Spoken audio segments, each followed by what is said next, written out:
तहरीके इंसाफ आपसे क्या बात करें। आप तो हर बात पे बार बार अडयाला भागते हैं और वहां से आने के बाद भी आप कंफ्यूज होते हैं, आपको समझ नहीं होती कि आपने क्या बात करनी है। अस्सलाम वालेकुम नाजरीन, मैं हूं अहमद मंसूर और तहरीके इंसाफ हुकूमत के जो मुज़ाकरात हैं उनका अंत हो गया। बज़ाहिर तहरीके इंसाफ इसमें पीछे हटी है और वो इल्ज़ाम हुकूमत पे लगा रही है कि जुडिशल कमीशन नहीं बना 9 मई और 26 नवंबर के मामले पे। लेकिन देखा जाए तो हुकूमत ने भी इसमें वो गर्मजोशी नहीं दिखाई, सियासत की है, दोनों जानिब से सियासत हुई है मुज़ाकरात की इस मेज़ पे। और ये वो मुज़ाकरात ख़त्म हुए हैं जो अभी तक शुरू ही नहीं हुए थे। तो डेडलॉक क्या आना, हम कह सकते हैं कि इन मुज़ाकरात का आगाज़ ही नहीं हुआ। इस वक्त भी हुकूमत ने सियासी खेल खेलते हुए आज 28 जनवरी को जो इजलास बुलाया था उसमें इंतज़ार किया तहरीके इंसाफ की जो मुज़ाकराती कमेटी का, उन्होंने नहीं आना था, वो नहीं आए। तो स्पीकर ने कहा कि हम ये जो दोनों की जो कमेटियां हैं, ये इजलास है, ये अमल ख़त्म। फिर उसके बाद इरफान सदीकी ने तो एक वार्निंग भी दे दी।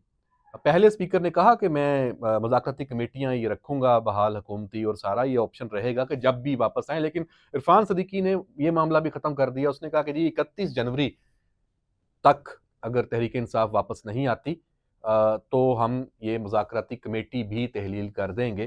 तो समझें कि फिर बिल्कुल नए सिरे से ही अगर जब कोई मुज़ाकरात होने हों, मुज़ाकरात तो होने हैं, जब भी हों तो वो फिर नया एक अमल शुरू हो जाएगा। तो ये वाला जो फ़ेज़ है ये अच्छा, ये ऐसे मौके पे ख़त्म हुए हैं और इस तरीके से ख़त्म हुए हैं, इसमें किसी ने भी फ़ायदा नहीं उठाया।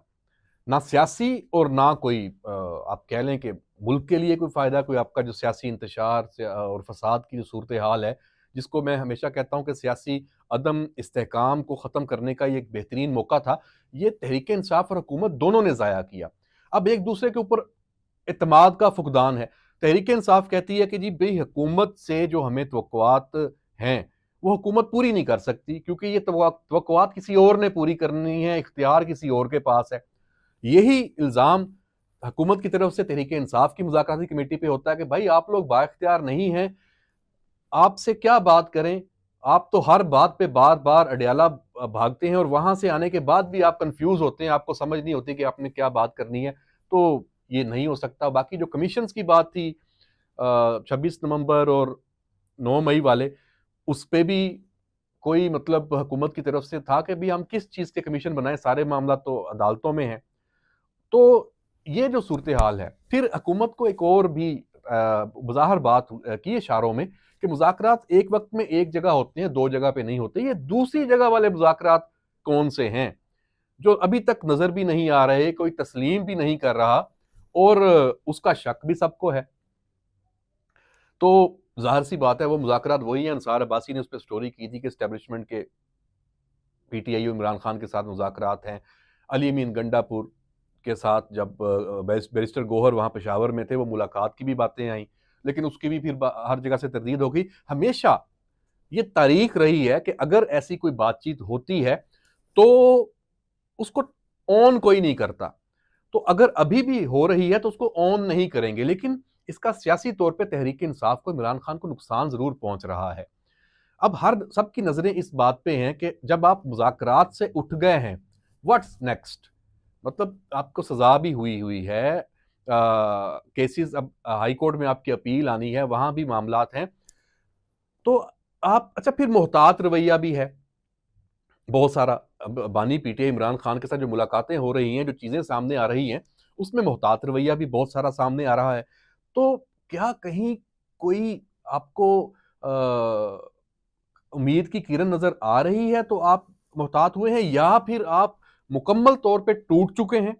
अब आपको लग रहा है कि मेरी जो अब तक की सियासत थी, जो या मेरी हिकमत अमली थी, वो नाकाम हो गई है।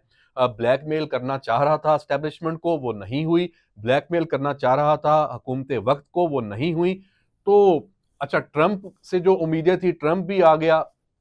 वहीं की वहीं कोई वहाँ से कोई अच्छी खबर पीटीआई के लिए, इमरान खान के लिए नहीं आ सकी।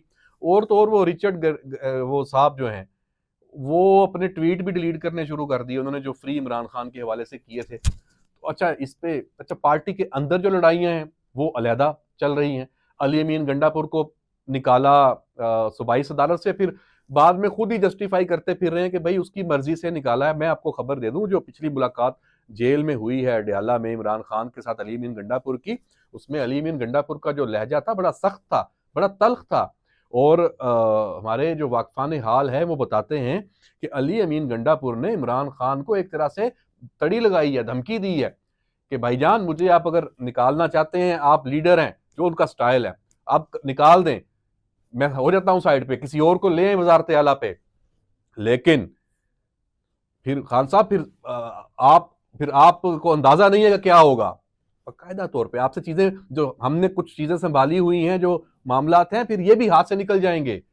तो जनाब इमरान खान अली अमीन गंडापुर से डर गया और उसने फौरन ही पासा अपना जो पलटा, और वो जो कहते हैं ना कि अपना वो मौकफ यू टर्न उसके सामने लिया। ना ना ना ना ना, ना आपको किसी ने गलत कहा है भाई, अपना गंडापुर साहब, ये क्या बात हुई, आप तो हमारा एसेट है, और ये तो आपने कहा था कि आपके ऊपर जिम्मेदारी है। फिर बाद में ये बैरिस्टर गौर ने आके कहा ना कि अली अमीन गंडापुर ने कहा था कि उसको रात को नींद नहीं आती, तो दोहरी जिम्मेदारी है, तो इसलिए इससे हटा दिया गया।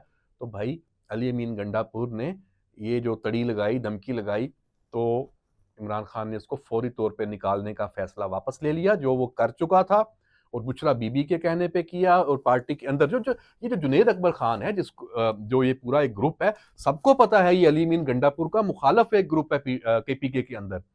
और आतिफ खान और सारे, मतलब इवन वहां पे तो असद कैसर का भी एक अलहदा से आपको पता है ग्रुप मौजूद है।